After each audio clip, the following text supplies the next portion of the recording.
Boa noite, gente. Eu primeiro quero agradecer ao CREMEGO, na pessoa do seu presidente, aí, o Dr. Rafael, que é extremamente simpático, extremamente agradável, acolhedor, e uma pessoa extremamente ética, né? Ele prima pela ética. Quero agradecer a vocês todos aqui presentes, né? Que apesar da chuva, muita gente deve ter chegado a nado, né? Outros vieram de canoa, mas aqui chegaram. E, para mim, é um prazer muito grande estar aqui trocando com vocês. Nós vamos fazer aqui uma troca de ideias, é uma troca de experiências. A questão do autismo hoje é muito debatido, tem sido muito divulgado, tem sido muito discutido. E, apesar de toda a discussão levantada, apesar de todos os estudos feitos, ainda é um assunto muito polêmico. Então, eu gostaria de falar um pouco a vocês. Eu fiz tudo para deixar uma exposição muito enxuta, mas é coisa demais, gente. Aí eu tive que priorizar algumas coisas, tá? E eu tentei trazer aquilo que existe mais dúvida. Eu devo dizer a vocês que eu trabalho num serviço de assistência e reabilitação de autistas, que é o Espaço Bem-TV. Então, lá, a gente sente todos os problemas, a gente enfrenta toda as dúvidas, tanto dos profissionais, como, principalmente, gente, das famílias dessas crianças. Foi falada aqui a questão ética. Quando a gente lembra, aqui nós vamos falar muito disso, que são famílias que tinham lá uma expectativa com relação ao filho que teriam, e que, de repente, vem uma criança que não preenche toda aquela expectativa. E essas famílias são muito sofridas, são mães, pais, que vêm de uma luta para tentar evoluir essas crianças em seu desenvolvimento, em seu comportamento. Então, antes de mais nada, eu quero dizer a vocês que eu tenho o maior carinho por essas famílias. Eu ando com elas há mais de 30 anos. Então, eu conheço, eu participei junto com elas de todas as lutas, de todas as dúvidas, de todas as angústias, e continuo junto com elas. Então, a gente vai tentar falar um pouquinho sobre a questão do autismo, do transtorno do espectro do autismo, lembrando aqui questões que eu vou priorizar mais, como eu disse a vocês. Todo mundo conhece os diagnósticos e tudo isso, e a gente vai falar um pouco sobre as questões éticas de reabilitação, de tudo isso aqui, tá, gente? Bom, eu trouxe aqui a CID-11, sempre é citado o DSM-5, não é? Como principais critérios para diagnóstico do autismo. A CID-11 não difere muito do DSM-5, por sinal, ela foi publicada depois que o DSM-5 foi publicado. Mas o que ela diz que é o transtorno do espectro do autismo? Ela diz claramente que, primeiro, são déficits persistentes na habilidade de iniciar e manter interações sociais e comunicação social recíproca, e por uma gama de padrões de comportamento, interesses ou atividades restritas, repetitivos e inflexíveis, que são claramente atípicos ou excessivos para a idade e o contexto cultural do indivíduo. Repete aí, gente, os critérios A e B do DSM-5. O DSM-5, todo mundo aqui se lembra, que ele fala que são déficits persistentes, já estou errando aqui, que são déficits persistentes em habilidades de interações sociais e de comunicação social recíproca. É o critério A. E o critério B são esses padrões de comportamento, interesses ou atividades restritos, repetitivos e inflexíveis, que são claramente atípicos ou excessivos para a idade e o contexto cultural do indivíduo. Então, nesse primeiro parágrafo, a CID-11 concorda com o DSM-5 na sua definição. O início do transtorno ocorre durante o período de desenvolvimento, tipicamente na primeira infância. A primeira infância, lembrando aqui para quem não é pediatra, que vai até os 5 anos e 11 meses, não é? Mas os sintomas podem não se manifestar plenamente até mais tarde, quando as demandas sociais excedem as capacidades limitadas. Achei muito interessante isso que a CID-11 coloca e destaca. Ela diz claramente, eles se iniciam, né, muito cedo na vida, mas eles podem se manifestar mais tarde. Por quê? São as formas mais leves, ou aquelas formas que, de determinados grupos que não manifestam muito cedo as características do autismo. E aí, a gente não é observado isso desde o início da vida. Geralmente são formas bem leves que vão ser percebidos depois. Quando? Quando as demandas sociais começam a aumentar. A palavra autismo, gente, quer dizer isolamento. E o maior problema do autismo é, de fato, o isolamento. Eu não concebo, por exemplo, o diagnóstico do autismo sem perceber o isolamento dessas crianças.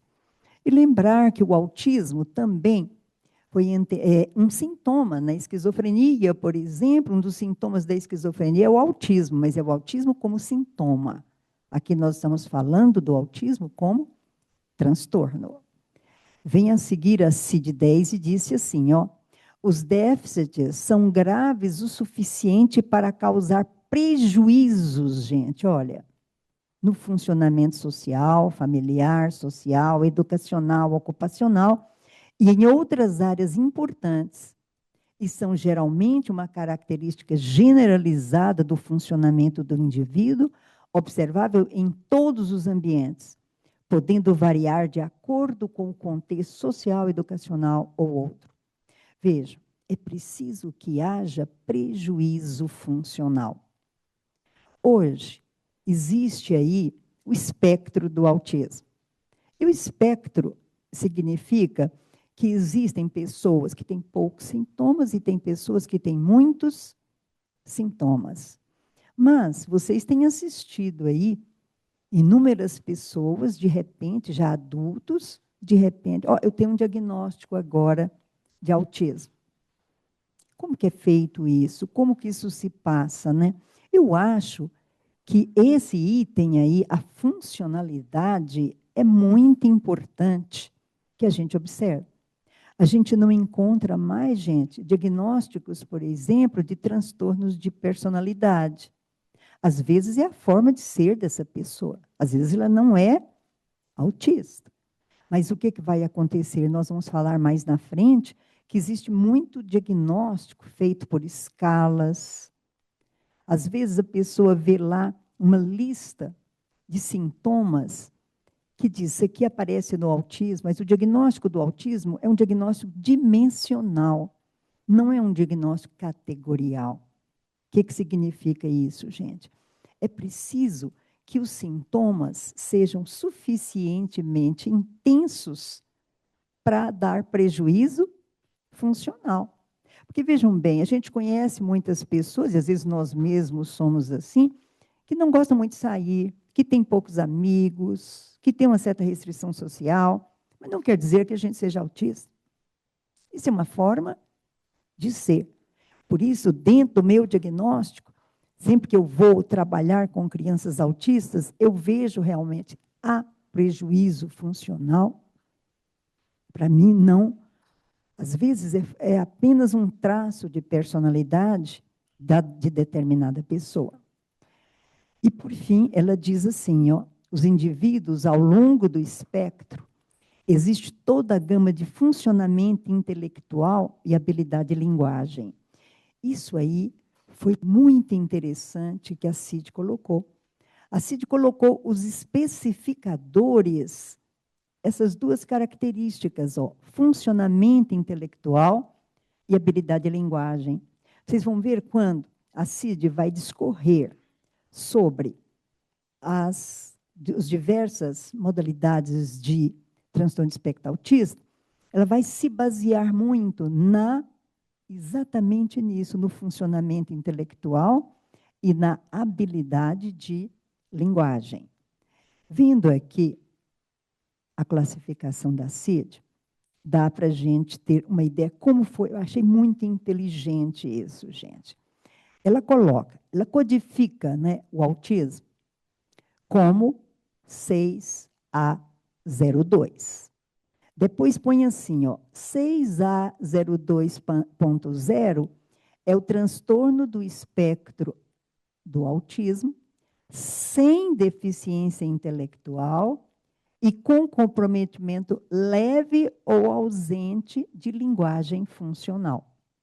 Então, o paciente tem o isolamento, mas ele não tem dificuldades na linguagem. E ele não tem dificuldades cognitivas, não tem rebaixamento cognitivo. Então, eu tenho aqui, nessa classificação, vejam, né? Pessoas que são autistas, mas não têm deficiência intelectual, e às vezes um comprometimento ausente ou mínimo de linguagem funcional. Então, elas se comunicam, mas elas são mais isoladas, elas têm a dificuldade da interação social. E isso prejudica essas pessoas. Há prejuízo funcional. Por isso é que a gente pode dizer que elas são autistas. Eu tenho um paciente, ele hoje é adulto, ele fez faculdade, ele se formou em relações internacionais, tem um QI muito alto, fala muito bem, fala até bem demais. Ele usa muitas palavras sofisticadas, que é uma das características também do autismo, e um QI muito alto. Mas ele tem uma dificuldade de interação social tão grande que ele nunca conseguiu exercer a sua vida profissional. Olha o tamanho do problema aí da funcionalidade desse paciente. Então, eu queria bater muito nessa tecla aqui da questão da funcionalidade. E aí nós temos lá, ó, 602.1 seria o transtorno de espectro autista, né, com deficiência intelectual e com comprometimento leve ou ausente de linguagem. Nesse caso, ele tem autismo e deficiência intelectual. Mas o problema da linguagem, ó, ele já não tem. 6A02.2, nós temos aqui o transtorno do espectro do autista, né? Sem deficiência intelectual, porém com linguagem funcional prejudicada. Vocês viram como foi inteligente isso? Eles colocaram, nós temos o transtorno do espectro do autismo, e a gente vai ver se tem ou não tem comprometimento cognitivo, se tem ou não tem comprometimento de linguagem funcional. Eu acho que essa classificação ela foi muito feliz, porque ela facilita, inclusive, para nós no diagnóstico. Nós vamos nos basear. Eu tenho lá um paciente que tem uma grande dificuldade de interação social, e aí eu vou olhar esses dois especificadores. Tem comprometimento de linguagem funcional? Tem déficit cognitivo? Ou tem um e não tem outro? E assim, a CID-11 consegue fazer a classificação. E, por fim, lá embaixo, ela diz assim, ó, 6A02.Y, outro transtorno do espectro do autismo especificado. E na última, ela diz transtorno do espectro do autismo não especificado. Aqui é quando a gente não consegue realmente classificar. Muitos casos, principalmente quando são crianças menores, a gente tem muita dificuldade em classificá-los. E mesmo em pessoas de formas mais leves, às vezes é difícil classificar aí. Bom, o censo demográfico de 2022, eu trouxe esse dado porque eu achei um dado importantíssimo, que é aqui no Brasil. Ele mostra que no Brasil, gente, nós temos 2.168.220 pessoas com transtorno do espectro do autismo. 1% significa isso, né? 1% da população residente. Faixa etária que predomina de 5 a 14 anos, somando 23,3% do total. Isso aqui é interessante, olha, pessoas com TEA informaram ter outra deficiência associada. Nesse caso, nós tínhamos 71,7%. Isso mostra para nós que a regra do autismo é o que nós chamamos a comorbidade. Dificilmente a gente vai encontrar autista puro. Nós vamos encontrar, a maioria dos casos, é o autismo com comorbidade. Olha aqui, isso é declaração dos próprios pacientes. De 2012 a 2024, gente, houve 512 notificações do CIASI relacionadas ao transtorno do espectro autista até nas populações indígenas. Vocês vejam que não depende aí de raças, de etnias, de nada disso. Hoje, o autismo é algo que o mundo todo está estudando isso, porque o aumento enorme da quantidade de pessoas com o transtorno no mundo. E aí, até o momento, eu não vou discutir isso aqui, mas é uma grande discussão a se fazer, sim, por que aumentou tanto, não é? Nos Estados Unidos, a última estatística que foi colocada pelo CDC americano, eles colocaram 1 em 36 crianças de 8 anos de idade. Isso é enorme, gente. Na década de 80, a gente falava de 4 em 10 mil pessoas. E atualmente se fala dessa quantidade. E observem aqui, isso aqui é vocês estão vendo aqui, é o censo demográfico de 2022, aqui do Brasil. O diagnóstico. Como que é feito o diagnóstico, então, do transtorno do espectro autista? Ele é fundamentalmente clínico, gente. Nós não temos nenhum marcador biológico, nenhum exame que possa dizer assim, ó, é autista. O diagnóstico é clínico. Depende, então, da experiência de quem está avaliando esse paciente, tá? E os critérios são usados muito, os critérios dos sistemas classificatórios, do DSM-5, que é o Manual Diagnóstico e Estatístico de Transtornos Mentais, da Associação Psiquiátrica Americana, e a CID-11, que é a Classificação Estatística Internacional de Doenças e Problemas Relacionados com a Saúde, que é da Organização Mundial de Saúde.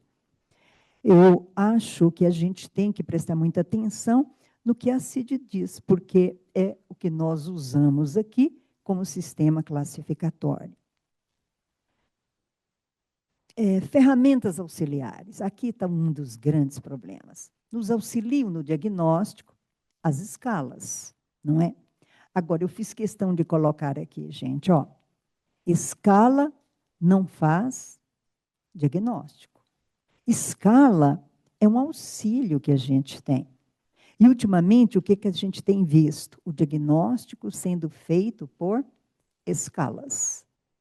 Não sei se vocês têm visto essas avaliações neuropsicológicas que a gente tem recebido. Grande parte das avaliações neuropsicológicas, de repente, vem lá com uma coisa surpreendente. A avaliação neuropsicológica é uma avaliação cognitiva que a gente pede. E aí vem um diagnóstico, o paciente tem um transtorno de espectro autista. Por quê? É aplicado uma escala E essa escala mostra dificuldades em habilidades sociais dessas pessoas. Mas isso não quer dizer que essa pessoa seja autista. Gente, clínica é soberana. Observar o paciente, ver a história de vida. As escalas, geralmente, a opinião, pelo menos essa SRS-2, que o pessoal está baseando muito, ela depende muito, assim, é entrevistada a mãe do Joãozinho. E as perguntas são feitas a ela, é a visão dela. Será que é mesmo autista? Nos fornece subsídios? Fornece. Mas eu chego a arrepio quando eu vejo uma avaliação neuropsicológica, o pessoal concluindo que é autista, porque na escala deu. Escala, a gente não faz diagnóstico. Então, nós temos escalas que são instrumentos de avaliação de desenvolvimento geral, e temos escalas que são instrumentos de avaliação específica para a TEA. As escalas, então, vão nos mostrar sinais de alerta e auxiliam no processo diagnóstico, mas não fecha diagnóstico, tá? É uma coisa que eu gostaria aqui de compartilhar isso com vocês, porque a gente vê muito diagnóstico fechado como sendo autista, com base na escala. E o médico, por exemplo, pede avaliação neuropsicológica, vem lá afirmado um diagnóstico de autismo, ele leva para frente, diz é autista mesmo, e aí vem todo um desdobramento desse diagnóstico. Tá, gente? Então, olha, vamos fazer os diagnósticos com base em clínica, vamos fazer diagnóstico com base na história, com base no exame. O autista, é muito importante o exame psíquico dele, é importante o exame neurológico dele, é importante o exame clínico dele, exame objetivo. E nós não vamos fazer diagnóstico com base em escalas. Voltando a insistir, gente, ó, mostram sinais de alerta e auxiliam no processo diagnóstico. Tá aí. Aqui eu trouxe algumas das escalas que são usadas, algumas para rastreio e outras que são mais consistentes. A escala, todo mundo conhece aqui o MCHAT, não é? Que é uma escala que vai, então, é uma escala que a gente diz de nível 1, é apenas uma escala de rastreio. E ela é aplicada que ela mostra, então, os sinais de alerta de crianças entre 18 e 30 meses, e ela consta, então, de sinais, de respostas sim ou não, que vão constituir sinais de alerta, é de fácil aplicação e tende a sobreidentificar. Quando, por exemplo, no MCHAT, nós tivermos uma pontuação mais alta, não quer dizer que essa criança seja autista. São sinais de alerta, diz, olha, o desenvolvimento dela está comprometido. Temos também a CARS, né? CARS 2, ela avalia, então, crianças de 2 anos até a vida adulta, ela é nível 2, ela já tem mais sensibilidade do que o AMCHAT. Ela usa lá 4 pontos com 15 itens, 0 é normal, até 4, que é muito autista, não é? E ela pode ser usada para auxílio diagnóstico. Só que a escala CARS requer treinamento, tá? Não é a pessoa que aplica sem ter treinamento. E aqui nós temos 2 escalas que são muito citadas na literatura. Nós temos a ADIR-R, que ela requer capacitação, ela é uma entrevista com os pais, tem itens ligados a critérios diagnósticos do DSM e da CID, tempo de aplicação 90 minutos ou mais, e é utilizada para crianças com idade cronológica e mental acima de 2 anos. E temos aqui outra escala, que é o padrão ouro de todas as escalas, que é a EIDOS, né? Essa requer capacitação, avaliação da criança com comportamentos e características autistas.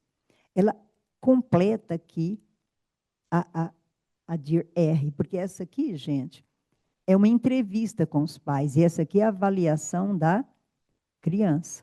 E, geralmente, essas crianças, ela avalia crianças de idade mental de 3 anos ou mais. Então, é a avaliação objetiva da criança. Agora, ela é muito cara, parece que custa R$ 15.000 para se comprar essa escala. E tem que haver treinamento de quem aplica a escala. E a última vez que a gente viu um curso para treinamento da EIDOS, o pessoal queria R$ 5.000. Vocês imaginem, R$ 15.000 custa a escala, mais 5.000 para fazer o treinamento é R$ 20.000. É um investimento aí razoável. Veja, essas são recomendações da Academia Americana de Pediatria. Sumiu. Você está compartilhando?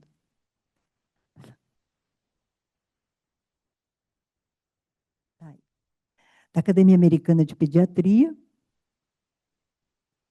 e da Sociedade Brasileira de Pediatria. Fazer rastreamento aos 18 e aos 24 meses da criança. Isso, o pediatra deveria fazer um rastreamento com o MCHAT, né, aos 18 e aos 24 meses, para identificar crianças em risco para TEA ou outros problemas do desenvolvimento. Então, a gente já falou para vocês que não faz diagnóstico, mas levanta a lebre, né, gente? Diz, ó, sinal de alerta que essa criança está tendo problemas de desenvolvimento e muitos deles lembrando TEA. Então, o instrumento mais usado, eu já disse a vocês que é o MCHAT nessa fase, e atualmente tem o MCHAT RF, que além de aplicar a escala, existe uma entrevista associada. Ela identifica crianças em risco na idade entre 16 e 30 meses. E aqui está a famosa SRS-2, que eu acabei de falar para vocês. É uma escala cujo objetivo é mensurar a sintomatologia do TEA e classificá-la em níveis, leve, moderado ou severo. Seu formato, ela é composta de 65 questões e possui aplicação online ou manual. Tem formulários específicos para diferentes faixas etárias. E ela é aplicável em crianças de 2 anos até idosos de 73 anos. Ela teve uma adaptação brasileira, mas eu volto a insistir para vocês, essa é a escala que o pessoal tem aplicado muito nas avaliações neuropsicológicas. Acho que a informação que o paciente pontuou de forma positiva para a TEA é válido. Eu acho que isso nos alerta, mas ela não fecha diagnóstico. E vocês vão ver avaliações neuropsicológicas fazendo o diagnóstico por essa escala. As grandes dificuldades diagnósticas, gente, surgem em crianças muito jovens, aquelas pessoas que têm um autismo leve, ou então transtorno do espectro autista com comorbidades graves. Olha, vocês não se angustiem. Se diante de uma criança vocês tiverem dúvidas, todo mundo tem. Você fica na dúvida, será que isso não é uma característica lá, uma criança de 1 ano e meio, que chegou andando na ponta dos pés? Eu tive um caso recente, né, lá no consultório, chegou andando na ponta dos pés, gostava muito de olhar para ar-condicionado, tinha umas certas brincadeiras assim, de enfileirar carrinho. Será que é? No entanto, era uma criança que estava muito comunicativa, brincava no consultório. Não sei. E olha, gente, é preciso que a gente fique atento, cuidado com o diagnóstico precipitado. A gente tem que ter, ao comunicar um diagnóstico desse, a gente vai falar isso, que aqui não tem cura isso. Então, a gente tem que ter muita certeza. É óbvio que se você tiver dúvida, você pode partilhar. Eu partilho com a família. Mas eu digo, não tenho certeza.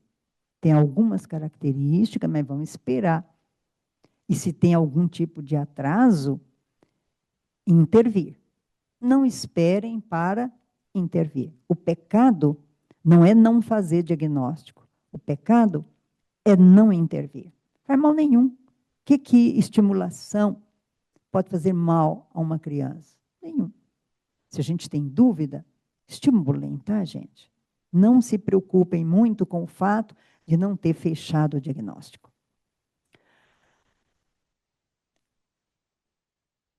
Existem alguns modelos conceituais que são interessantes aqui, que eu resolvi citar aqui para vocês, até para falar da questão do tratamento. Nós temos o modelo médico e o modelo socioecológico. Dentro do modelo médico, o autismo é tido como deficiência. E como deficiência, ele é alvo de intervenção para se adaptar às normas sociais. Então, nós médicos acreditamos que é um transtorno e que vale a pena tratar. Observem aqui o que acha no modelo socioecológico. O autismo seria uma forma diferente de ser. É a história aí da neurodiversidade. Eles seriam apenas diferentes. As características individuais das pessoas autistas e as normas de expectativas inflexíveis do contexto sociocultural é que não os aceita. Nesse conceito, o autismo, a pessoa autista não seria o problema seria a sociedade que não aceita. Tá? Como nós somos médicos, a gente aceita o modelo médico. E nós achamos que, diante de pessoas que têm o autismo, a gente indica tratamento. Tá? Porque o pessoal da neurodiversidade não indica, então, o tratamento. Tratamento. Né? Como que a gente aborda esses pacientes? Primeiro, no momento, não há cura. Tá, gente? Não existe. Se alguém disser que está curando autista, deve ser algum milagreiro, porque até o momento a gente não conhece. Eu tive um paciente de Anápolis, eu nunca esqueci esse menino. Ele veio, e à época eu fiz um diagnóstico de autismo. Fui para a intervenção, esse menino, tempos depois, ele voltou ao meu consultório, não tinha mais nenhuma característica de autismo. Primeira coisa que eu pensei, errei o diagnóstico. Não é? Porque, pela literatura, não há cura. Mas em alguns congressos, eu tenho visto relatos profissionais relatando coisas assim, e que a gente não sabe o que aconteceu. Eu olhei o prontuário desse paciente, eu tinha escrito lá todas as características do TEA. O que aconteceu, só Deus sabe. Sabe? Com esse menino, porque, teoricamente, não há cura. O tratamento mais eficaz são as intervenções educacionais de base comportamental e algumas terapias reabilitadoras suplementares, como intervenção fonoaudiológica, em terapia ocupacional. Atualmente se acredita também na musicoterapia e no treinamento de habilidades sociais. Mas as melhores respostas que a gente realmente vê na prática clínica é essas terapias, essas intervenções educacionais de base comportamental, aplicando a ciência do comportamento. Tratamento auxiliar, intervenção farmacológica. Olha, gente, aqui é onde a onipotência médica cai. Nós não temos nenhum remédio que atue nos sintomas nucleares do autismo. Essa questão da dificuldade da interação social e os comportamentos e interesses rígidos e repetitivos, nós não temos remédio para melhorar isso. Os únicos recursos que a gente tem são essas intervenções de base comportamental. O que a gente trata? Nós vamos tratar alguns sintomas que vêm junto com a criança ou adulto, não é? Ou adolescente que apresenta alguns comportamentos disfuncionais. Com a medicação, a gente tenta capacitar a criança a participar dos ambientes familiar, escolar e social. Muitas vezes, gente, eu recebo a demanda do psicólogo que está acompanhando a criança, do fonoaudiólogo, e diz assim, ó, não tem jeito de intervir, ele não para quieto, ele está muito irritado, ele chora o tempo todo, eu não consigo estimular essa criança, você tem que medicar. E aí, gente, a gente entra com os nossos venenos, sabe? E aí eu gostaria de dizer para vocês, sejam muito comedidos. Eu tenho muito medo de psicofármacos na infância. Por quê? Poucos estudos em psicofarmacologia, até por questões éticas. Você vai experimentar um remédio num grupo de crianças, os comitês de ética não aprovam, e estão certos, sabe? Então, a gente medica? Medica. Em alguns casos, a gente entra com medicação. Mas vamos ser parcimoniosos com essas medicações. E a questão de dose, é tudo isso muito discutível dentro da psicofarmacologia. Limitações das medicações. Olha aí, ó, falta de estudos duplos cegos de medicações em crianças, e principalmente em autistas. Curta duração dos experimentos. O que a gente vê na literatura são experimentos de poucas semanas, por exemplo. Os estudos que eu mais vi foram estudos de metilfenidato no TDAH, por exemplo. Os estudos, gente, não tem estudo a longo prazo. A maioria dos estudos é de semanas, meses, no máximo, tá? E instrumentos de ausência de instrumentos de mensuração e de seus efeitos. Crianças, já é difícil você mensurar. Uma criança autista, mais difícil ainda, tá? Então, nós aqui, nós médicos, centramos muito no diagnóstico e entramos muito aí na amenização desse cortejo de sintomas que pode acompanhar a criança autista. Mas os sintomas nucleares, nós não temos nenhuma medicação para isso. Existem algumas opções terapêuticas sem base científica. Isso aí é o que dá, né, gente? Todo dia chega lá no meu consultório uma mãe me trazendo uma novidade, né? Que tem uma medicação miraculosa que não sei quem usou, que ela viu na internet, que ela viu no TikTok, não sei na onde. Isso aí acontece aos montes, tá, gente? Tem muito cuidado com isso. E às vezes elas valorizam mais essas opções terapêuticas na esperança de que seja um milagre. E deixam, às vezes, os tratamentos que são já cientificamente reconhecidos. Intervenção, gente, sempre lembrar, intervenção é precoce, tá? Aquilo que eu disse a vocês, volta a insistir.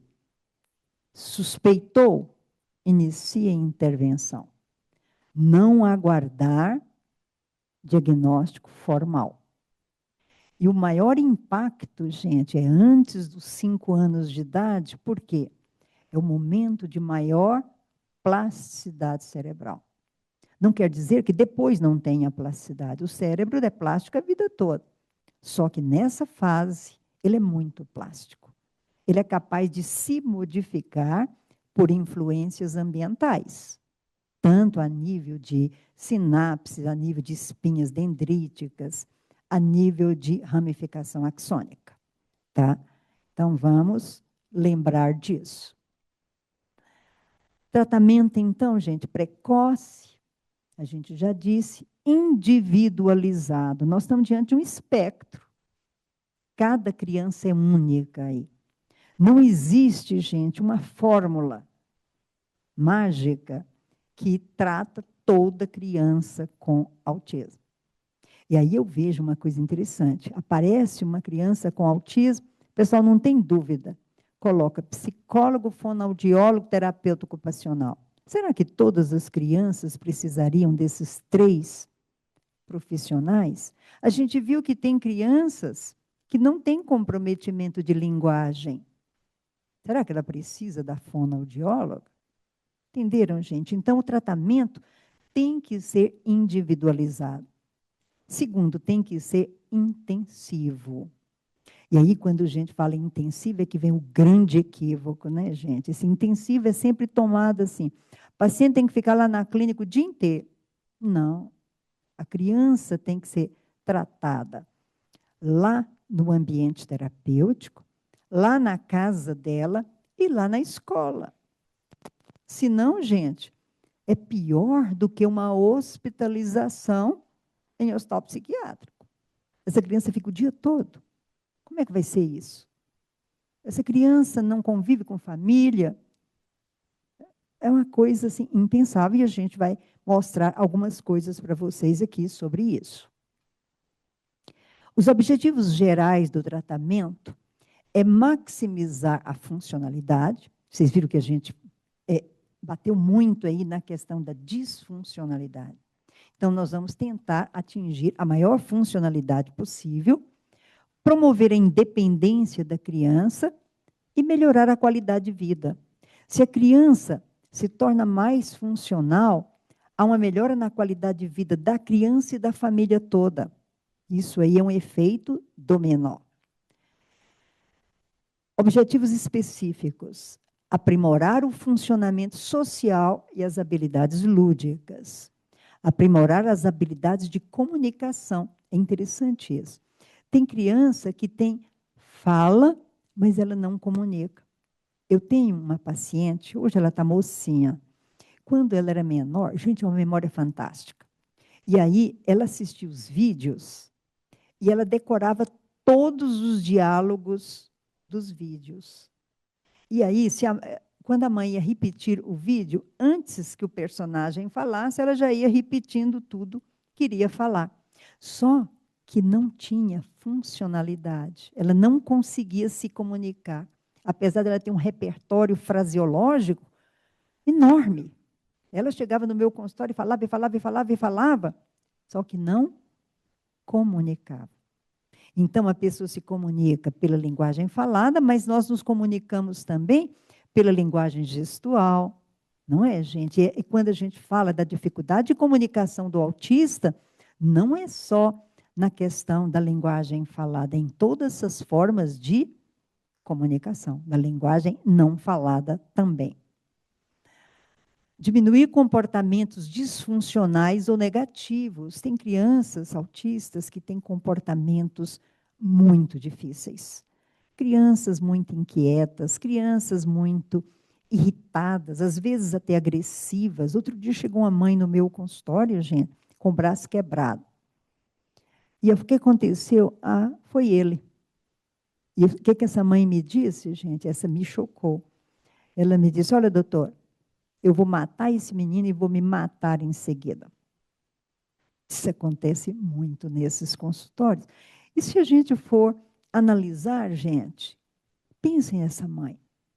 Esse menino batia nela, vivia cheinha de hematoma, o menino não para, a escola não aceita, ela não pode fazer uma visita, nem receber uma visita. É um sofrimento. E olhem, a criança não faz isso porque quer. Quem é a maior vítima aí? Não é? E aí é por isso que eu disse a vocês que eu tenho uma admiração profunda por essas famílias de crianças autistas, sabe? E, ao mesmo tempo, a dimensão do sofrimento é muito grande mesmo, tá? Por isso, quem vai trabalhar com essas crianças, com essas famílias, a gente tem que acolher, nós temos que acolhê-las. Por mais que lá dentro do seu consultório o menino está pintando e bordando, e você fica louquinho que o menino vai embora. A gente fica mesmo, a gente é humano. Mas depois eu penso, gente, coitada, e ela aguentar isso o dia todo. Porque vi esse menino aqui 20 minutos, quase enlouqueci. Imagina essa mãe que fica o tempo todo, não é? E, em crianças maiores, promover o desempenho acadêmico e a cognição. Intensidade terapêutica. Está aí um dos grandes problemas que a gente vê na questão do TEA. A intensidade, gente, ela tem que ser suficiente para gerar mudança, tem que ser ajustada ao perfil da criança e a criança tem que ser monitorada continuamente para ver se ela está fazendo evolução. E aí vem as grandes dúvidas, né? Há muito pouco tempo, aqui em Goiânia, alastrou-se a ideia que os autistas tinham que ser, para serem bem estimulados, teria que ser 40 horas de terapia nos ambientes terapêuticos. Gente, pensa, uma criança em idade escolar, pela lei de diretrizes e bases, ela tem que estar na escola, 20 horas por semana. Se eu faço 40 horas de intervenção lá no ambiente, que hora que vão ser aplicadas essas 40 horas? E a gente já viu mais. Eu vou mostrar para vocês aqui planos terapêuticos que são, assim, chocantes. Está aqui o doutor Fernando Pacelli, que não me deixa mentir. Ele viu coisas aí incríveis, não é? E receitados por colegas. Eu fico pensando, gente, será que ele não pensou que não dava? Será que o menino não ia comer, não ia dormir, não ia... Não é? Essas coisas todas. Então, essa, gente, é uma meta-análise, tá? Que conclui. Eu não vou ficar muito tempo aqui, que eu já... Nessa meta-análise, o que foi avaliado? Foi avaliado, então, intervenções neurodesenvolvimentais, intervenções comportamentais, baseadas em tecnologia e intervenções só desenvolvimentais. Daqui um pouco a gente vai falar de todas essas intervenções para vocês. Bom, conclusões e relevância, os resultados desta meta-análise não corroboram a afirmação de que os efeitos de intervenção aumentam com o aumento da intensidade da intervenção. Então, não é a quantidade de horas que vai fazer com que essa criança melhore. Isso é uma meta-análise, gente, tá? Não estou falando isso da minha cabeça. Os profissionais de saúde devem ser informados de que existem poucas evidências robustas que sustentem a aplicação de intervenções intensivas. E por que veio essa ideia das 40 horas? Lá nos Estados Unidos, um grande estudioso de crianças autistas, chamado de Ivar Lovaas. Todo mundo aqui já deve ter ouvido falar do tal do Lovaas. O Lovaas, ele trabalhou com crianças, ele era um grande pesquisador, trabalhou com crianças extremamente graves. Ele trabalhava principalmente no hospital psiquiátrico e num ambiente que tinha só crianças autistas e muito graves. E como ele era um grande estudioso da ciência do comportamento, foi ele quem introduziu praticamente o uso da análise aplicada, não é? A famosa aba aí, para estimular essas crianças. E como que era o trabalho dele? Ele ensinava um comportamento, se a criança respondia bem, ele premiava essa criança, ele reforçava com reforço positivo. Se a criança não respondia adequadamente, ele dava uns tapas na criança ou choque. Pense isso, não é? O cidadão é maluco, não é? Mas, apesar de toda a maluquice dele, ele demonstrou que as crianças com as quais ele trabalhava, elas evoluíram. Elas, apesar de técnicas aversivas que ele usou, muitas delas, a maioria delas, teve ganhos. Só que ele reavaliou essas crianças 2 anos depois e elas não conservaram os ganhos que elas tinham tido durante a experiência dele. E aí ele próprio faz uma crítica que ele acha que ele não generalizou isso, quer dizer, não passou para outros ambientes. Essas crianças se comportavam bem lá no ambiente terapêutico, se comportavam bem com ele, mas nos outros ambientes não se comportavam. E ele publicou falando dessas 40 horas. E daí para frente, o mundo todo começou a usar as 40 horas, não foi só aqui. E os trabalhos que foram sendo publicados sobre a necessidade de 40 horas não tinham uma organização cientificamente aceitável. E isso essas meta-análises estão demonstrando atualmente, tá? Até muito pouco tempo atrás, todo mundo aqui já ouviu falar disso, né? Que tinha que ser 40 horas por semana. Gente, 40 horas por semana é 8 horas por dia. É a carga horária de um trabalhador. E fazer isso com crianças. E veja, o Loovas trabalhou com crianças muito graves. Não eram as crianças que a maioria que a gente vê não é tão grave, não é? Vamos lá. E aí veio a grande preocupação dos autores dessa meta-análise.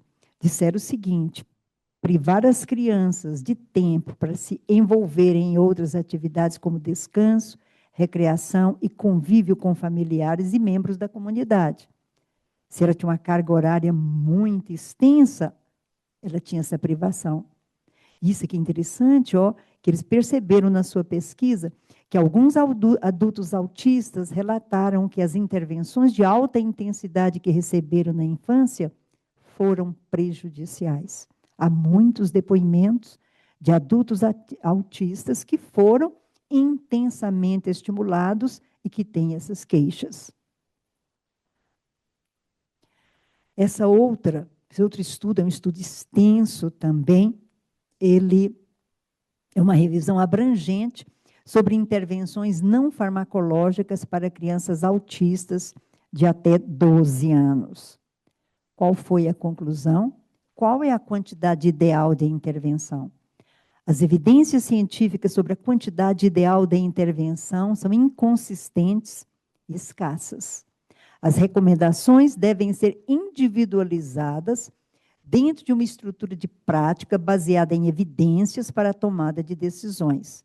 Os profissionais de saúde devem considerar se a quantidade de intervenção é cientificamente plausível, viável de ser realizada, desejada pela criança e pela família. Olha, esse é outro problema.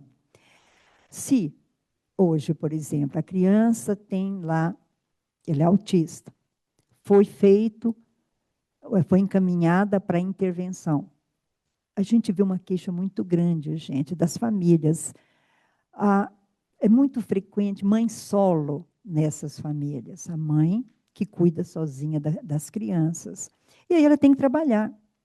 É ela quem põe a comida dentro de casa. É ela quem dá moradia, roupa. E aí a gente vai e diz assim, não, mas você vai ter que ficar lá na clínica 4 horas toda manhã, esperando. Ela pode?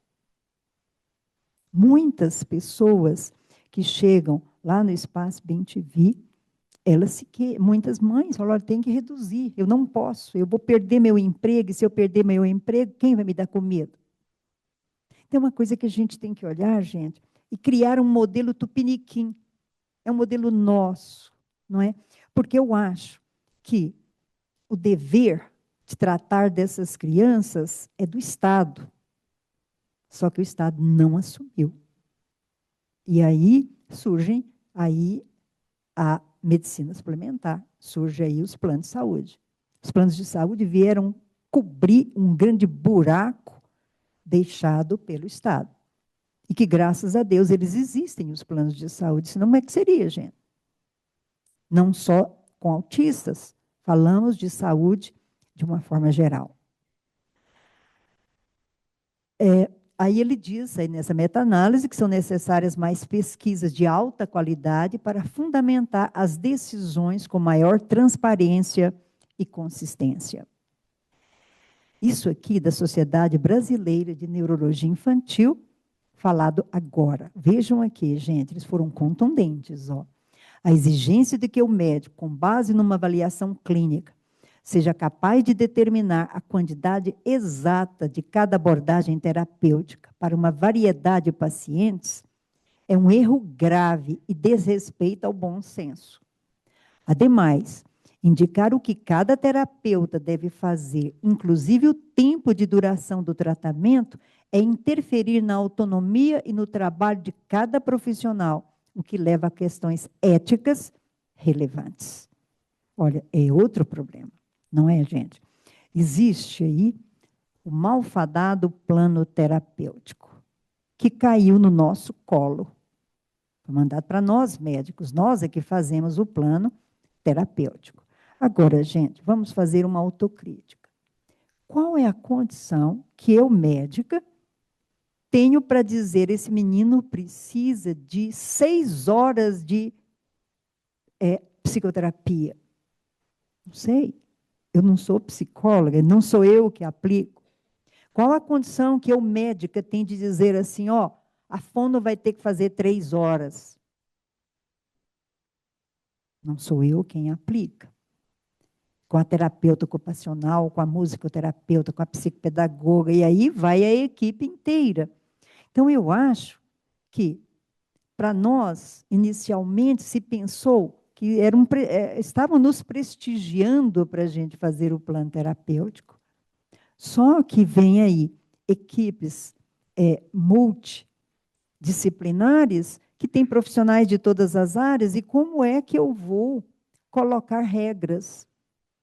Vocês vão ver, eu vou mostrar planos terapêuticos aqui, e que as pessoas colocaram não sei quantas técnicas, não sei quantos métodos, coisa que eu nunca ouvi falar na minha vida. E olha, gente, eu durante a minha vida toda fui professora. Eu dei aula para a faculdade de fonoaudiologia, eu dei aula para a faculdade de psicologia, eu dei aula para a faculdade de medicina. Eu convivi com todo esse pessoal. E eu acho que esse pessoal merece que a gente os respeite profissionalmente. É claro que existem maus profissionais dentro dessas áreas também, que a gente vê abusando aí. E eu acho que aí a gente vai ter que colocar outro problema. Por quê? Para mim, quem deveria estabelecer essa questão de carga horária seriam os profissionais. Agora, o que aconteceu? A hora que depende dos profissionais, entra a questão do lucro, entra a questão do dinheiro. E aí a gente está vendo acontecer coisas e coisas aí nessas clínicas, cobram terapias que não são feitas. Mas eu acho que isso é uma questão que com o tempo vai ter que ser corrigida. É uma questão ética grave, tá? Essas pessoas, então, se aproveitarem, imagina o que elas estão fazendo e com quem. Não é? São crianças, né, acometidas, famílias que acreditam e que está ocorrendo o que está ocorrendo. Gente, ninguém está regulando meu tempo. Fernando, se regula meu tempo. Eu nem sei quanto tempo que eu estou falando mais. Se deixarem, eu falo igual a metralhadora, gente.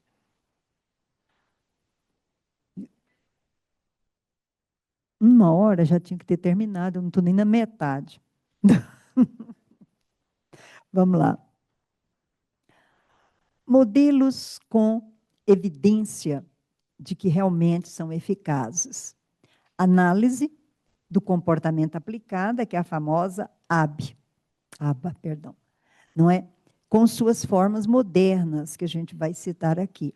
Fonoaudiologia funcional, terapia ocupacional. Então, nós temos aí as 3 vertentes que realmente fazem diferença na estimulação dessas crianças. Práticas baseadas em evidência. Gente, tem 28 tipos de estimulações, de intervenções em autistas que dão bons resultados. São 28, foi avaliado lá por uma agência americana que trabalha basicamente com isso. Não recomendada, então, nas crianças com autismo. Primeiro, terapia sem evidência científica. E isso a gente vê demais, não é? Indicação, olha, e nós médicos temos que ter cuidado ao indicar terapia sem evidências científicas, porque isso é antiético. Isso é condenado no próprio Código de Ética Médica. Promessas de cura. Iniciamos dizendo para vocês que não há cura no autismo. E protocolos muito rígidos. É aquilo que a gente disse a vocês, vai ter que fazer 8 horas por dia de terapia. A criança aguenta? A família pode? Eu nem estou falando em custos financeiros. Outro dia, um colega nosso chegou no meu consultório, eu tinha feito o diagnóstico da criança dele, e ele me disse, Graça, eu vou ter que fazer um convênio, porque eu estou gastando 15 mil reais de terapia por mês e eu não dou conta mais. Não é? Vejam, isso tudo tem que ser colocado, gente, são questões práticas, que a gente tem que estar vendo. Essa família pode? O quanto que ela pode? Essa criança aguenta? Tudo isso é questão ética também, não é? Sem evidências científicas, olha aí, tem um monte delas aí, tá? E uma que está na moda, olha aqui, gente, ó, o Padovan. O povo ultimamente está tudo quanto é plano terapêutico, que eu estou vendo agora, método Padovan. Olha lá, não tem evidências científicas, olha lá. Suplementação com vitamina, dieta sem glúten, na ausência de uma doença celíaca ou intolerância diagnosticada, dieta sem caseína, tem de tudo. Ah, esse aqui é interessantíssimo, ó. Essa solução mineral miraculosa. Parece que fizeram uma tal de solução, que puseram umas gotinhas, se não me engano, foi de água sanitária, e saiu dando aí que era um milagre. Isso é absurdo, né, gente? Coisas absurdas, não é? Quelantes, corticosteroides, já foi feito de tudo, antiparasitários, não é? E Sunrise foi um método criado por pais de crianças com autismo, mas parece que não deu certo. E a família como intervenção. Olha, não, as terapias mais bem-sucedidas são aquelas que a criança sofre a intervenção no espaço terapêutico, mas a família continua sendo orientada para continuar as medidas em casa. Vê bem, gente, não quer dizer que a mãe ou o pai vai se transformar em terapeuta. Não. Por exemplo, na hora que vai vestir a criança, pega lá duas roupinhas e diz para ele assim, você quer a branca ou a azul? Está estimulando cor. Nas atividades de vida diária, não é transformar pai e mãe em terapeutas, mas é oportunizar o desenvolvimento dessas crianças, não é? E generalização das habilidades, isso é importantíssimo. Não adianta o menino ter um comportamento maravilhoso na sala do terapeuta e em casa, na escola, no restaurante, ter um comportamento totalmente disfuncional. A mensagem central, então, tratamento tem que ser precoce, baseado em evidências, tem que ser individualizado e com intensidade adequada. Isso tudo, tá, gente? É importante que a gente considere na questão do tratamento. Bom, eu vou falar rapidamente desses programas de intervenção, que eu acho que é interessante. O pessoal fala tanto disso. Interessa para todo mundo ouvir isso aqui. Como que é feito, por exemplo, a análise do comportamento aplicada, não é? É o padrão ouro, hoje, da intervenção em crianças autistas, não é? Ele é um método científico, se baseia em observação direta, há uma mensuração objetiva do comportamento, é feita uma análise funcional da criança. Isso aqui é muito interessante, ó. É a identificação de antecedentes e consequências que mantenham um comportamento. Dentro da análise do comportamento, o comportamento tem sempre um antecedente, a pessoa comporta e a seguir ela tem uma consequência. E dependendo de como isso é enfrentado, às vezes nós temos perpetuação de comportamentos disfuncionais. É aquela história, menino deu birra porque queria tomar um sorvete. Para acabar a birra, eu dou o sorvete. O que eu estou fazendo? Eu estou reforçando um comportamento disfuncional.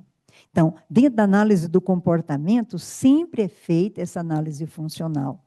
E aí eles tomam a decisão baseada em dados. A meta, então, é produzir mudanças comportamentais que sejam generalizáveis, duradouras e socialmente válidas. A aba ensina novas habilidades em um ambiente controlado e com uma proporção de um terapeuta para cada criança. Então, o que é um ambiente controlado? Tudo é colocado naquele ambiente para não desviar a atenção e o comportamento da criança. Esse é o ambiente que é controlado. Os programas e é o terapeuta de 1 para 1. É um terapeuta para uma criança. Na aba não existe um terapeuta para 2, para 3. Não é aba. Tá? Os programas comportamentais intensivos devem ser realizados por terapeutas, gente, ó, treinados. Quem é esse terapeuta treinado? Normalmente, via de regra, é um psicólogo que depois faz uma espécie de mestrado em ciência do comportamento. Depois ele é supervisionado durante 1.500 a 2.000 horas. É assim que se forma um analista de comportamento. E o que daqui um pouquinho a gente fala do que ele faz, tá? Sempre tem que haver uma baixa proporção aluno-terapeuta e aba é com maior intensidade, pelo menos 10 a 20 horas por semana. Aqui eu estou falando da técnica, não é, gente? Aba, aliás, nem posso falar de técnica, aba é uma ciência que dá os princípios a esse tipo de intervenção. Ela diz, ó, tem que ser intensivo, tem que ser de 10 horas até 20 horas por semana de intervenção. Mas isso é um princípio dessa estratégia que eu estou usando. Não quer dizer que tem que ser desse jeito a criança. Vai depender de cada criança e da gravidade do quadro que a criança tiver. Aqui, nós temos aqui analista de comportamento. O que ela faz? Ela tem essa formação que eu disse a vocês, e aí ela prepara os programas para que haja intervenção da criança. Para preparar esses programas, ela faz uma análise dos comportamentos dessa criança. Como que ela analisa? Ela usa instrumentos, gente, que são universalmente aceitos. E aí elas têm instrumentos, tem um tal VibMap, vocês já devem ter ouvido falar dele, tem o Portaid, tem a Ables, tem uma série de estratégias, né, e de instrumentos para ela avaliar como que está o comportamento dessa criança. E aí ela vai ver o seguinte, ó, ABA é uma pizza de avaliação de habilidades, ó. Ela vai avaliar as habilidades acadêmicas, habilidades sociais, habilidade de brincar, linguagem, habilidades de autocuidado, habilidades motoras. Uma vez que ela avalia, ela vê aonde que a criança está deficiente. E ela vai estimular, ela faz o programa para que seja aplicado e que essa criança melhore das suas deficiências. Para isso, ela usa como caminho as áreas eficientes que essa criança tem. É muito interessante, tá, gente? Esse trabalho. Normalmente, a analista, ela faz o programa, ela analisa a criança, aplica instrumento, cria o programa, mas quem aplica o programa são as chamadas assistentes terapêuticas. A assistente terapêutica pode ser até uma pessoa que só tem o ensino médio, mas desde que seja treinada para seguir as orientações. Aqui a gente tem insistido que seja pessoas de formação universitária. Geralmente são psicólogos que já têm a formação. A intervenção comportamental direcionada. A aba pode ser generalizado, como eu mostrei para vocês aí, intervir em vários comportamentos, mas ela pode ser focal. Por exemplo, ela pode ter como comportamento alguns comportamentos específicos, ó, birra, seletividade alimentar, distúrbio de sono. E sempre iniciar com a avaliação funcional do comportamento, como eu falei para vocês. Bom, existem diferentes modelos da abordagem da aba, é aí que está a grande confusão. Quando o pessoal diz assim, eu quero aplicar, a gente vê muito, vai ter que aplicar agora, é o método Jasper. Como se fosse um método novo. Não é. Tá, gente? Olha aqui. Há diferentes modelos de abordagem ABA. Existem as formas estruturadas, existem as formas naturalísticas. Na forma estruturada, o terapeuta é quem vai dirigir a sessão. É o terapeuta quem vai dizer, treinar a criança em seus comportamentos. Já na forma naturalística, é a criança quem vai determinar. Entenderam, gente? É a criança, através da brincadeira que a criança gosta, que ela vai ser estimulada. Não sei se deu para vocês entenderem bem. No primeiro modelo aqui, ó, é muito estruturado. O líder é o terapeuta, é ele quem vai mandar na sessão, é ele quem vai dizer quais são os comportamentos que a criança deve ter, o programa que vai ser aplicado. Na naturalística, ó, não, a criança tem um determinado tipo de brincadeira e o estimulador vai aproveitar aquela brincadeira para estimular a criança.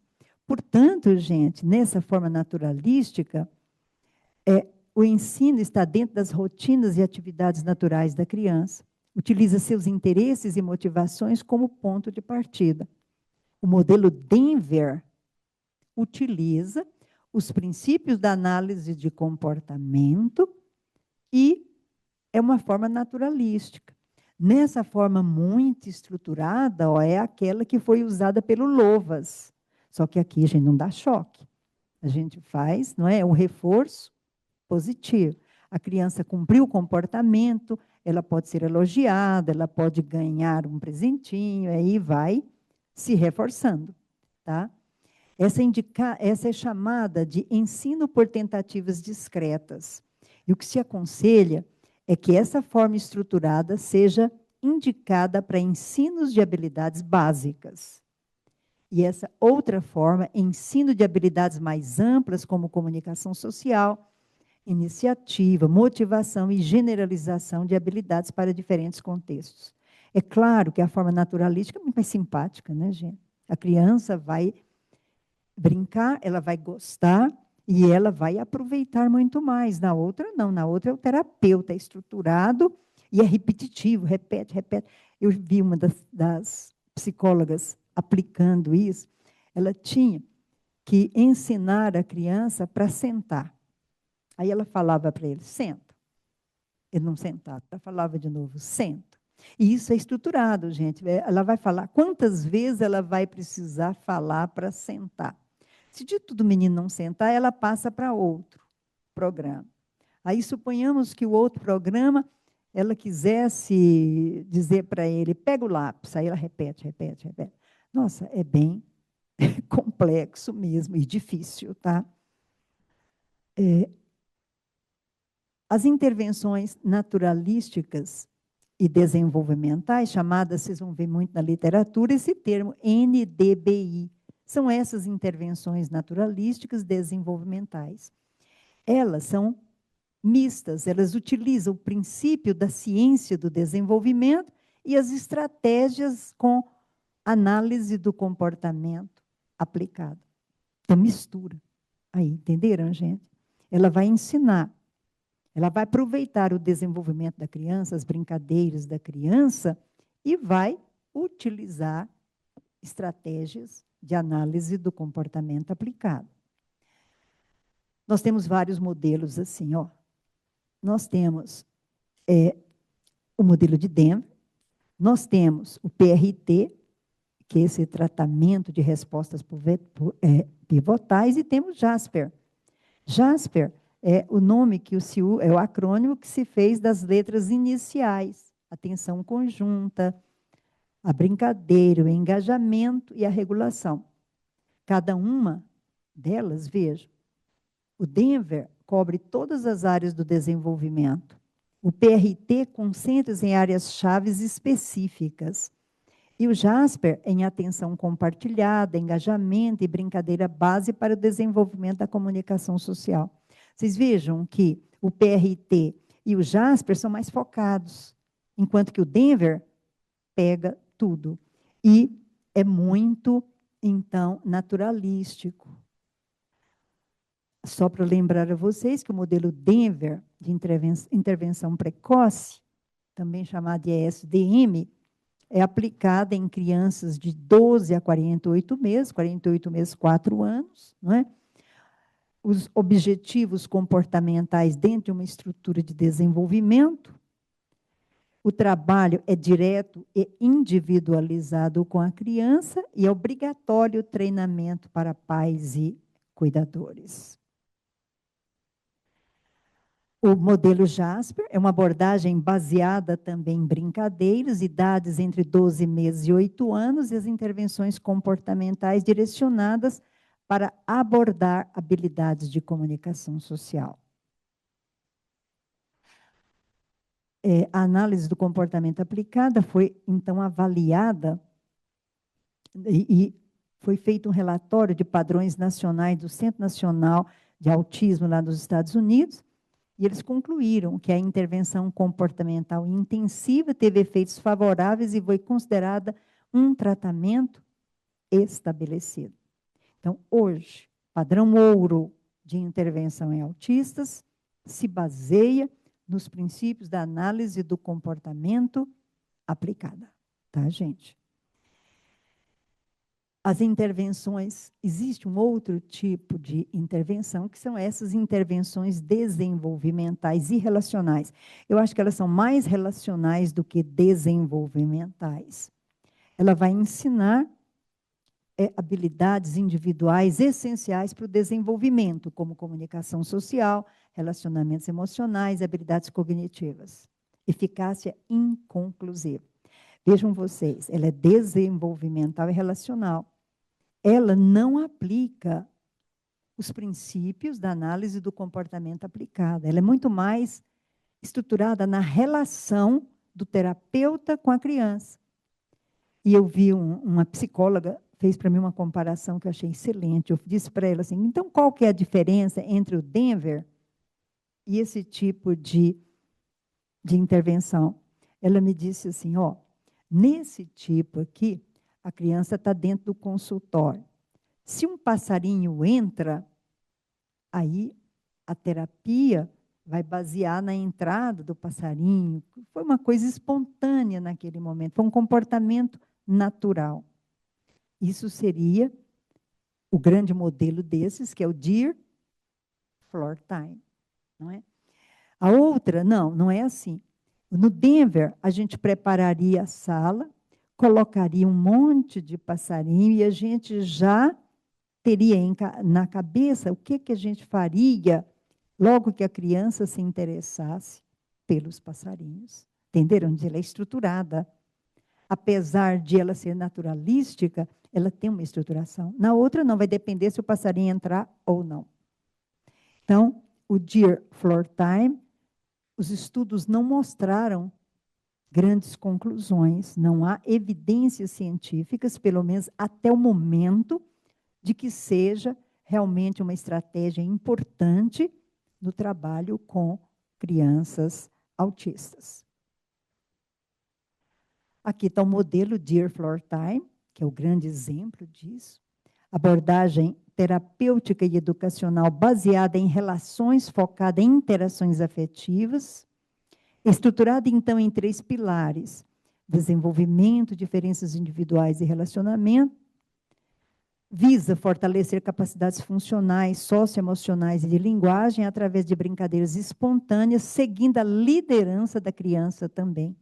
A motivação emocional é a base para o aprendizado. Olha, gente, estimula muito a relação que tem a criança com o terapeuta, a criança com a sua família.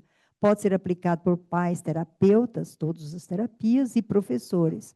Muitas vezes realizada em casa, fortalecendo o vínculo familiar e valoriza o processo de engajamento acima da obediência a comandos. Veja que isso é interessante, ó. Valoriza o engajamento da criança e não a sua obediência a comandos. Aqui em Goiânia tem clínicas que aplicam o Dear Floor Time, não é?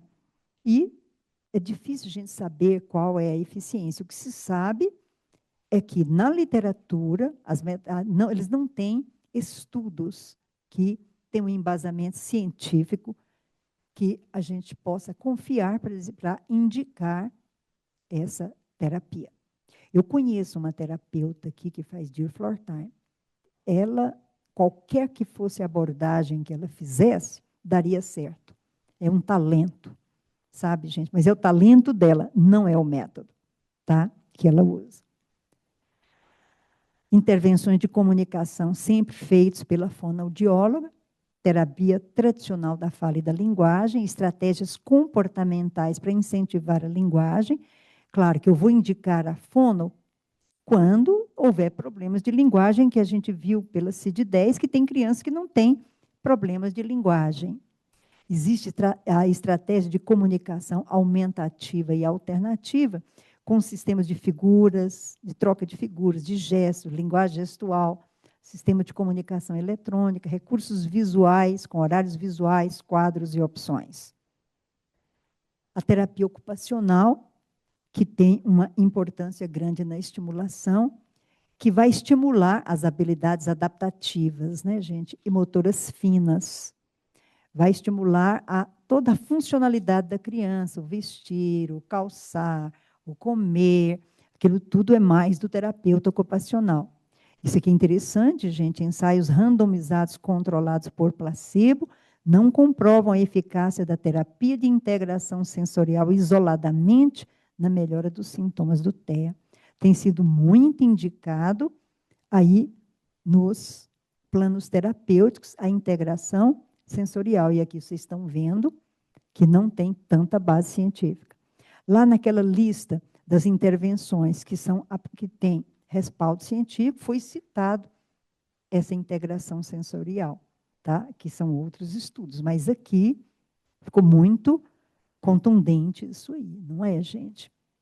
E, por fim, vem a terapia cognitivo-comportamental, que é o TCC, né?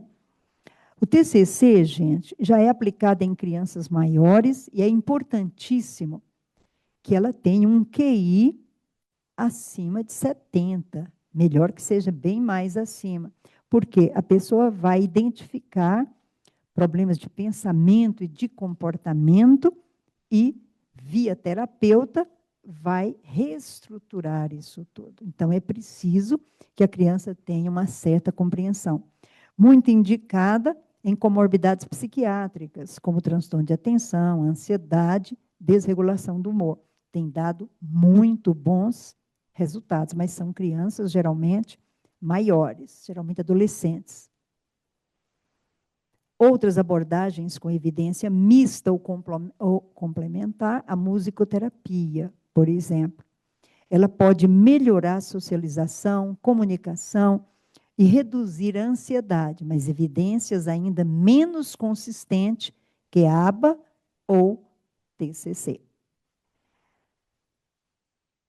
Bom, gente, eu não vou falar na intervenção por faixa etária, porque eu acho que eu já abusei aqui de vocês, tá? Deixa eu ver que horas são. Dá para falar? Era o horário da gente terminar, mas eu queria mostrar para vocês alguns planos terapêuticos. Eu só vou dizer a vocês o seguinte, que as intervenções têm que ser feitas por faixa etária.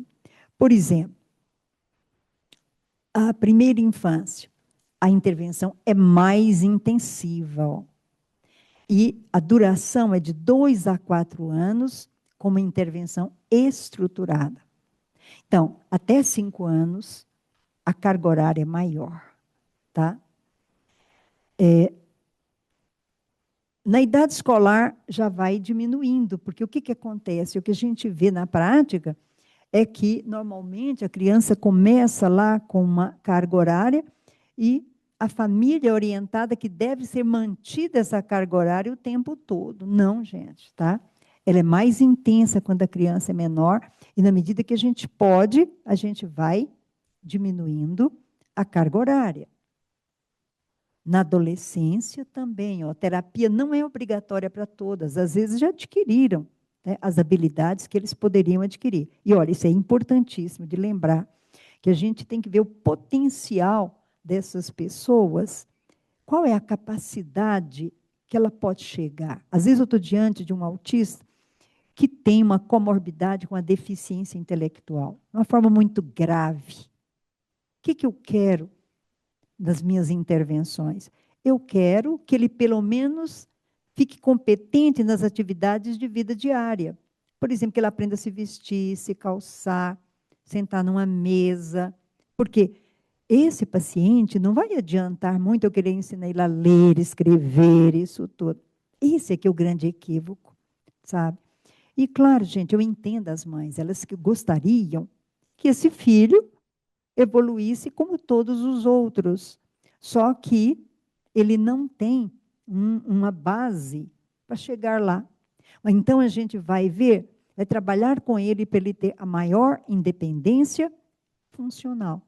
Quer dizer, por isso que é importantíssimo a gente avaliar qual é a competência cognitiva desse paciente.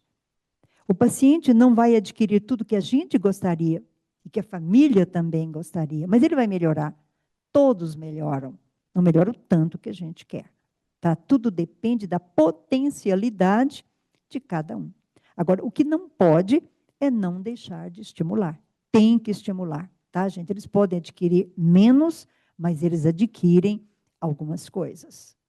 E na vida adulta, terapia contínua não é padrão, é indicada conforme necessidade, não é? Para o trabalho, para ter uma vida independente, saúde mental. Outra vez a gente vem aqui, a gente vai discorrer mais tempo sobre isso. A duração do tratamento, gente, no TE, a duração da intervenção é definida por objetivos funcionais e necessidade clínica, e não por idade cronológica ou tempo fixo de tratamento. Eu tenho a minha analista de comportamento, falando aqui de aba, faz a análise funcional e, através dos instrumentos, ela me diz quais são as deficiências e eficiências daquele paciente e a gente estabelece uma meta de acordo com o potencial de cada pessoa. É aquilo que eu disse a vocês, se tem uma deficiência muito grande, eu não vou esperar que ele vai aprender a ler e escrever. Eu vou esperar que ele se torne funcional. É isso que nós vamos, então, querer. Né? Quando reduzir ou encerrar a terapia, os critérios clínicos e não cronológicos, né, gente? O objetivo que a gente estabeleceu, alcançado. Isso aqui é interessante, ó. Alta terapêutica não é abandono, é transição. Chega no momento que a gente vai ter que dar alta, a gente não vai fazer terapia o resto da vida, até porque essa pessoa não aguenta e nem a família aguenta.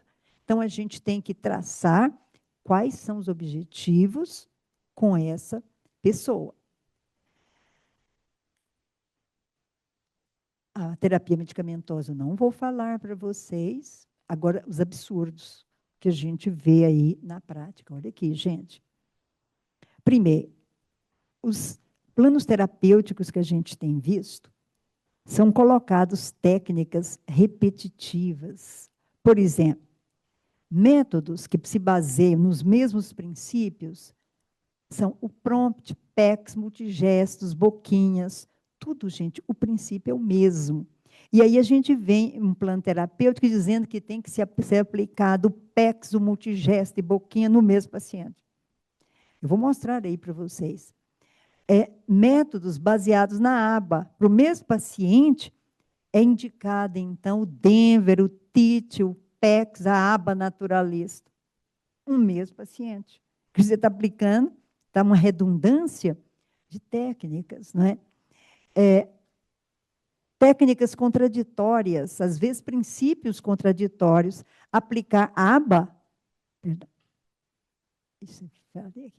aba e Dear Floor Time, ao mesmo tempo, vocês viram que são princípios totalmente diferentes. Aba é o terapeuta quem dirige a terapia.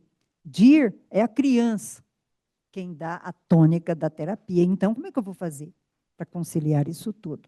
Não é?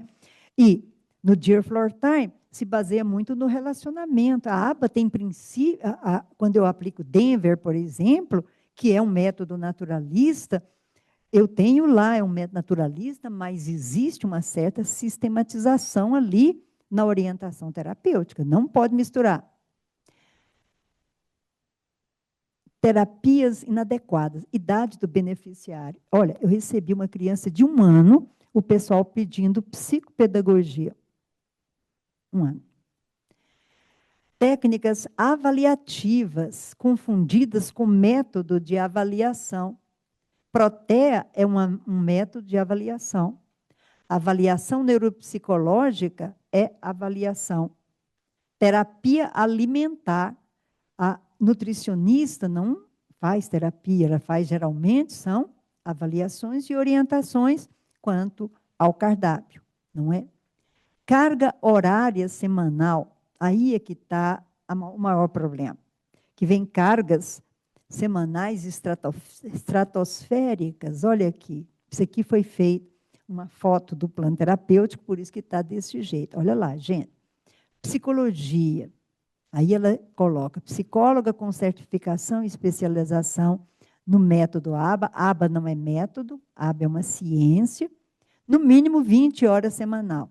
Terapia ocupacional, método de integração sensorial de Aires e ou ABA 10 horas semanais. Fono, em aba, aí veio, ó, gente, prompt, método boquinhas, PECs e multigestos, no mínimo 12 horas semanais.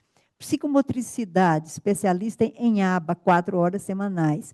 Psicopedagogia, especialista em aba, 8 horas semanais. Nutricionista materno-infantil, especialista em terapia alimentar, com experiência no atendimento de crianças com TEA, 3 horas semanais. Total de horas, 57 por semana. Como é que vai ser isso?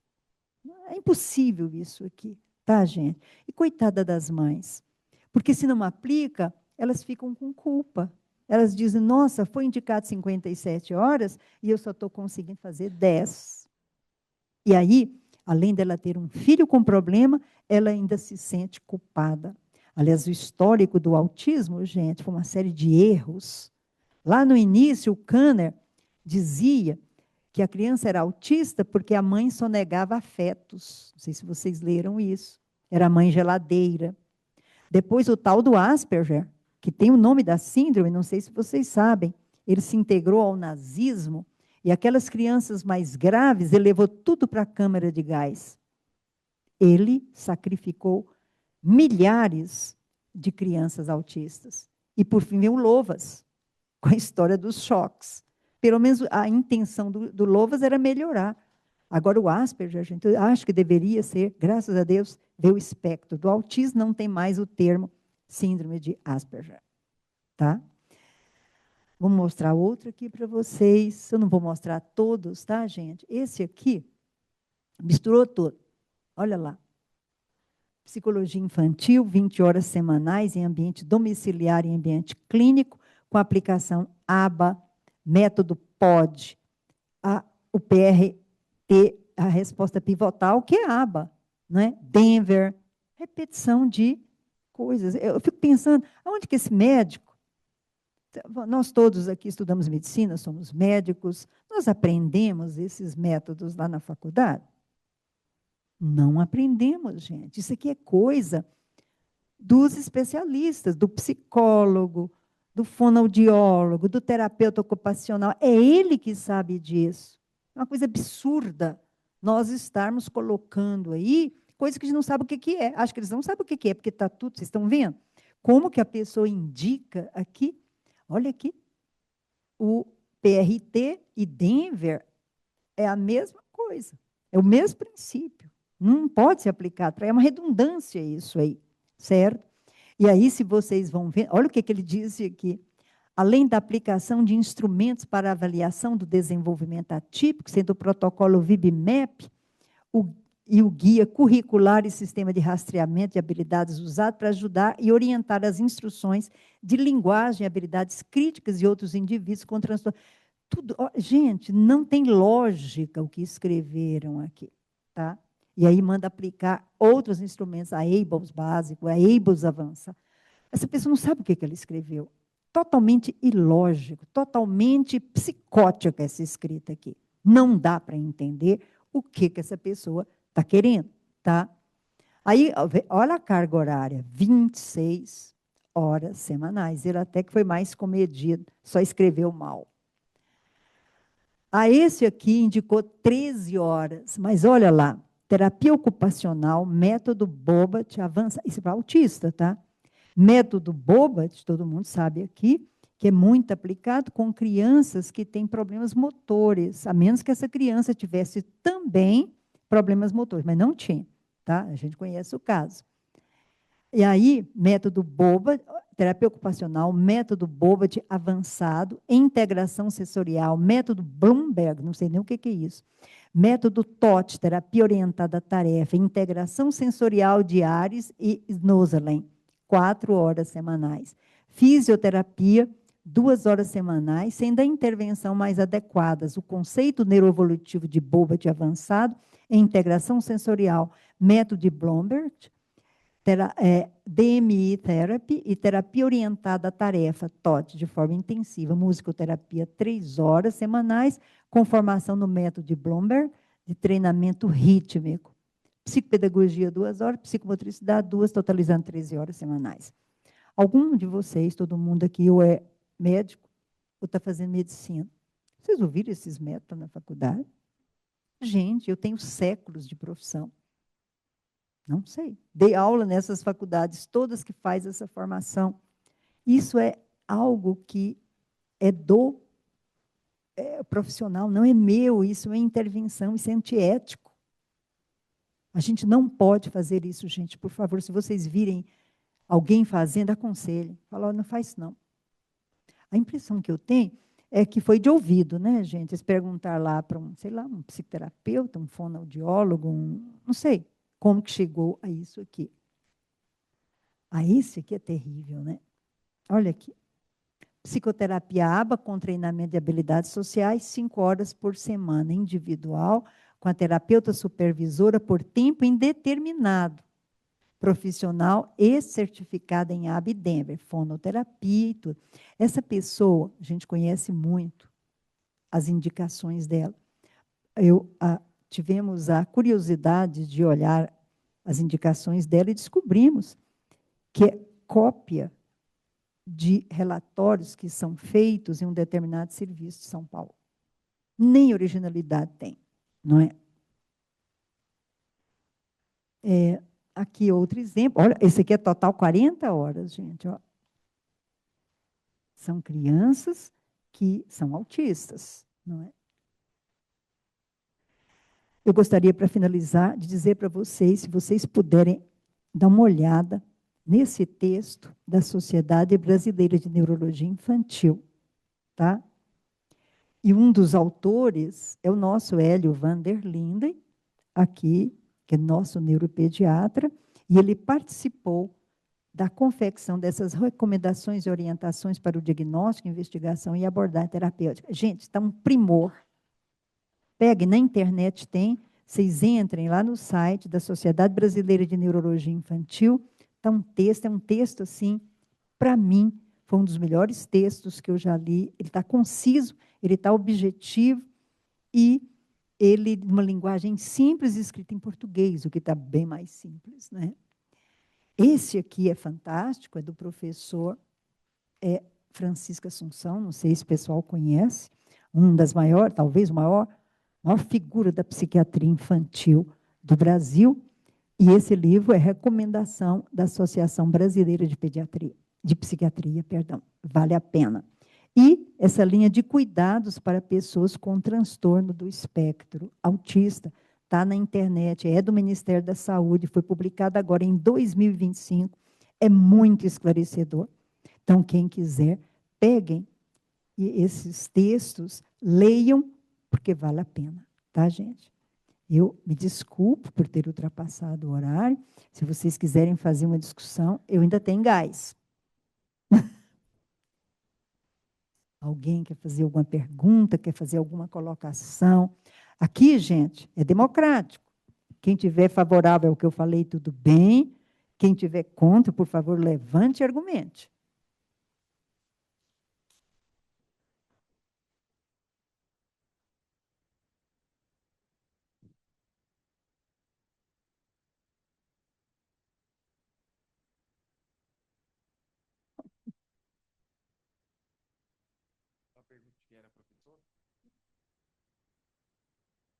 Ai, que bom.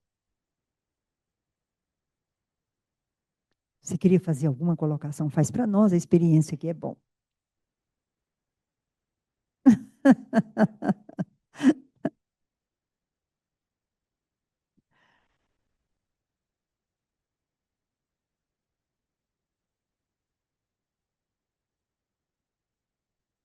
Mas eu tenho certeza que você está ajudando elas mais do que nós. Absoluta. Tá. Mas alguém gostaria de fazer alguma colocação? Você quer? Só para aproveitar que a professora tinha se manifestado, eu trabalho, sou médico, trabalho com crianças autistas, trabalho na clínica TEA, faço hoje todos os municípios, e uma discussão que a gente levanta muito dentro das redes sociais. Meu nome é Bruno, esqueci de me apresentar, né? Fui aluno da senhora na Universidade Federal de Goiás, e uma das discussões que a gente levanta muito e que a senhora levantou hoje, da intervenção precoce, né? Não só da intervenção precoce, baseado nas terapias, mas nos outros ambientes também, inclusive nas escolas. Um desafio muito grande na parte educacional que a gente acaba encontrando hoje é as escolas cobrarem um laudo ou um relatório médico para poderem adaptar para as crianças. Então, a não exigência, às vezes, desse laudo médico para adaptação seria já uma intervenção precoce.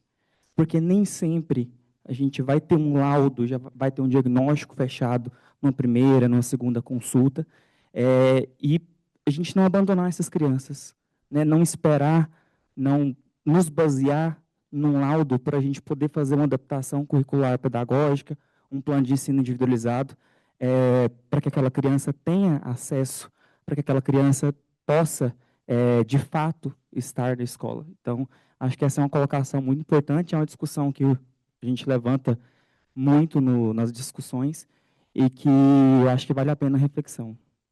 Eu agradeço aí a sua intervenção, que de fato isso é muito importante. O que acontece é que o pessoal pede muito laudos, não é, gente? E quer que a gente escreve aquele monte. Às vezes a gente não tem.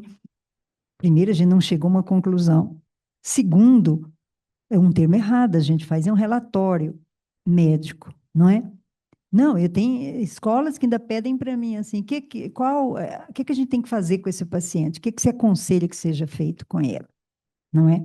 Então, eu acho que aquilo que a gente disse no início, a intervenção tem que ser feita e a escola, se ela percebe, comece a trabalhar sim. Não precisa que essa criança tenha lá a confirmação médica. Depois vai a confirmação. E olha, a escola, gente, é muito importante os relatórios que a escola fazem para a gente. É muito legal isso, sabe? Eu tenho informação da mãe, mas eu gosto muito da informação da escola, quando a criança está na escola. E muitas vezes eu tenho informações contraditórias.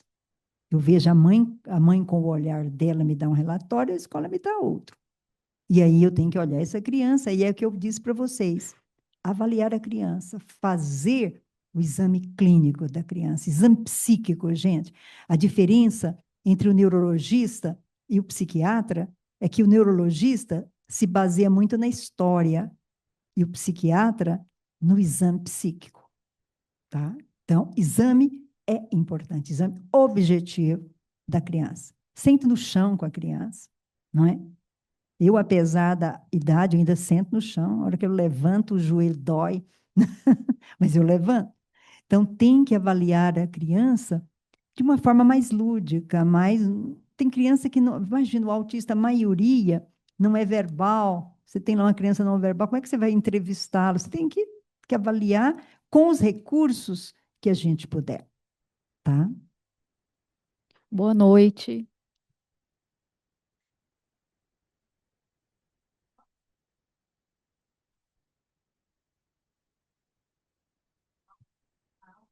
E não precisa mais do laudo para ser atendido. Essa nova técnica faz uma observação da equipe multidisciplinar da Maria Juliana, da psicóloga, que vai perceber as dificuldades, mesmo ou não, desde uma leve dificuldade de aprendizagem, que nós somos, né, instruídos, capacitados para orientar as famílias e potencializar essas aprendizagens. O MEC também tem a lei do PEI, ela é obrigatória mesmo para aquelas crianças que não têm laudo, que não passam pela sala de recurso. A criança que tem uma dificuldade de aprendizagem da sala de aula, o professor, que é instruído, ele é orientado a criar o seu plano educacional individualizado desde essas potencialidades ou não.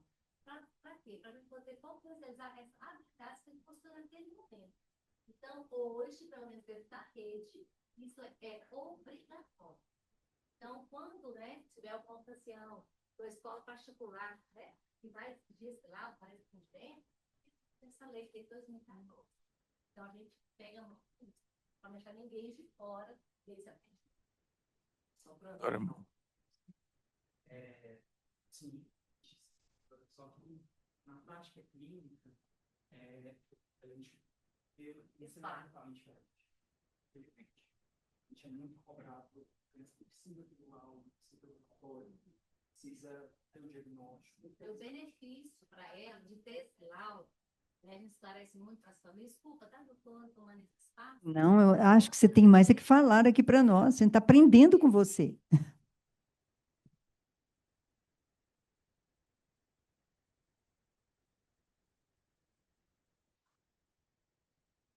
Tem esse conhecimento, por que a gente tem esse laudo? No meio do laudo, que essas famílias garantem o direito dessas crianças. A acessibilidade na sociedade, na alimentação, transporte, remédio e outras coisas mais. Então, se não tem essa instrução, se não tem esse laudo tão necessário, elas perdem esses benefícios, tem loas, elas têm benefício de um salário mensal, que faz falta para essa criança para comprar os remédios.